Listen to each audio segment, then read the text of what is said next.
Hello and welcome to Undead Gaming News, your one-stop shop for all things gaming. I'm your host Zombie, and first up this week we have Overwatch 2. As the Overwatch commercial leader John Spector announced on Twitter that Bastion and Torbjorn are going to be returning to Overwatch 2 on October the 25th. They of course was removed due to bugs that caused their ultimates to be overpowered, but now those bugs are fixed, they're going to be coming back on October the 25th. It's also been announced that they're handing out rewards as a thank you for the game reaching 25 million players during its launch week. All you have to do to get those is log into the game anytime between the 25th of October and the end of the first season, and you'll get a Reaper skin and a weapons charm. Additionally, there's also going to be double XP weekends during the following dates: October the 21st to the 24th, October the 28th to the 31st, and November the 24th to the 28th. In other news though, after years of rumours, especially in the past few months, we finally have official confirmation on new Silent Hill projects. During a live stream that was dedicated to the franchise, a full remake of Silent Hill 2 was announced, which is being done by Bloober Team, who most recently made The Medium and the Blair Witch game. There's no information about a release date,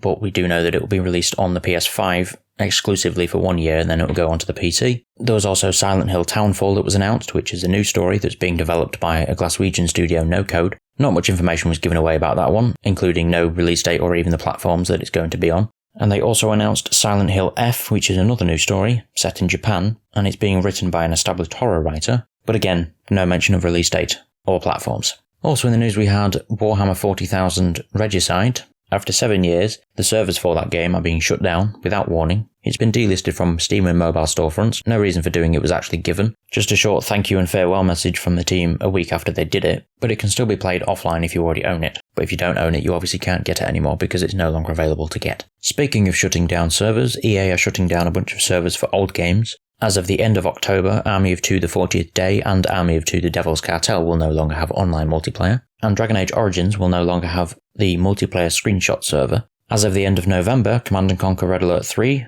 Command & Conquer 3 Tiberium Wars, Command & Conquer 3 Kane's Wrath, Mercenaries 2 World in the Flames and Onrush will all have their multiplayer servers shut down too. And then by the end of January 2023, Mirror's Edge NBA Jam On Fire Edition, Gatling Gears and Shank 2 will all be offline as well. Sticking with EA though, EA and Maxis have officially announced The Sims 5 during the Behind the Sims Summit stream. It's currently being referred to as Project Rennie, which is a phrase that's been chosen to be reminiscent of words like renewal, renaissance and rebirth to represent the developer's renewed commitment for The Sims' future. We've got no major details yet, but that's likely because EA and Maxis have stated that The Sims 5 journey has only just started and it will take place over the next few years. Over on Minecraft's side of things, during a Minecraft Live, Blackbird Interactive have shared a new trailer for Minecraft Legends, which revealed a proper look at the strategy title, along with a 4-player co-op demo. The studio also announced that the Minecraft Legends will launch in spring 2023, however, an exact date is yet to be announced. Also in the news we have Helena Taylor, who is the voice actress from Bayonetta 1 and 2, as she released a sequence of videos on Twitter explaining why she didn't return for the role in Bayonetta 3. She claims that she was offered a flat sum of $4,000 to voice the character in the upcoming game, and upon refusing this offer was replaced by Jennifer Hale, who you may know as Mass Effect's Commander Shepard.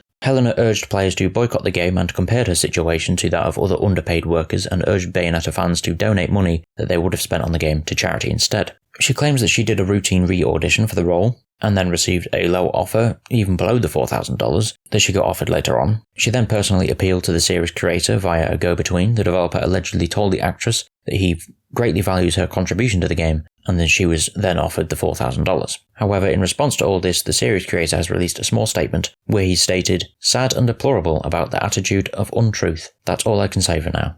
A little later on, Jennifer Hale also posted about the situation, saying, "As a long-time member of the voice acting community, I support every actor's right to be paid well, and have advocated consistently for this for years. Anyone who knows me or has followed my career will know that I have great respect for my peers, and that I'm an advocate for all members of this community. I am under NDA and am not at liberty to speak regarding this situation. My reputation speaks for itself. I sincerely ask that everyone keep in mind that this game has been created by an entire team of hard-working, dedicated people, and I hope everyone will keep an open mind about what they've created. Finally, I hope that everyone involved may resolve their differences in an amicable and respectful way. With love and respect to you all." Other sources have also spoken out about the situation, even claiming that Helena was offered between $3,000 and $4,000 per recording session, rather than as a total fee. Those sessions would have been about 4 hours long at the studio, and there would have been 5 sessions total, meaning that she would have made anywhere between $15,000 and $20,000 total for that role. It's also alleged that when she rejected the offer, she also asked for a 6-figure sum, as well as residuals for payment instead. She of course denies that.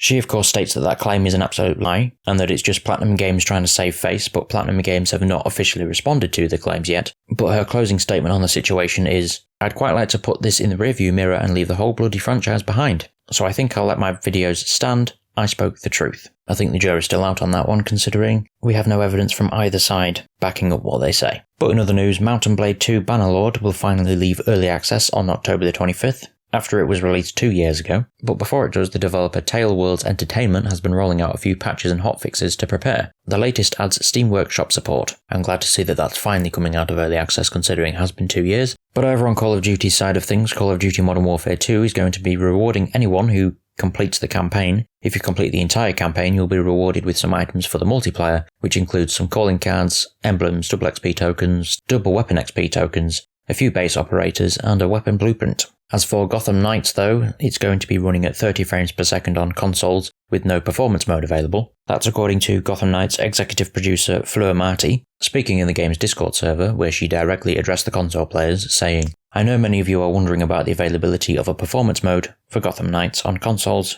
but due to the types of features we have in our game, like providing a fully untethered co-op experience in our highly detailed open world, it's not as straightforward as lowering the resolution and getting a higher FPS. For this reason, our game does not have a performance or quality toggle option and will run at 30 frames per second on consoles." But it's not all bad news for Gotham Knights, as they've also announced a 4-player co-op mode that's going to be coming on the 29th of November, and will be free for anyone who owns the game. It will be called Heroic Assault, and will of course be a separate experience to the campaign. It takes place in its own arena-like map, which contains unique objectives and enemies that you'll need to defeat to ascend its 30 different floors, and the FAQ page also indicates that there won't be any form of microtransactions in Heroic Assault either. To be completely clear though, Heroic Assault is being billed as a standalone experience, but WB Games Montreal confirmed several times that it will only be available to those people who actually own Gotham Knights. However, once you make the initial purchase, you'll also be able to download Heroic Assault as a free update when it becomes available. As for our final story this week, Nintendo Switch Sports has been taken down. Nintendo took the servers down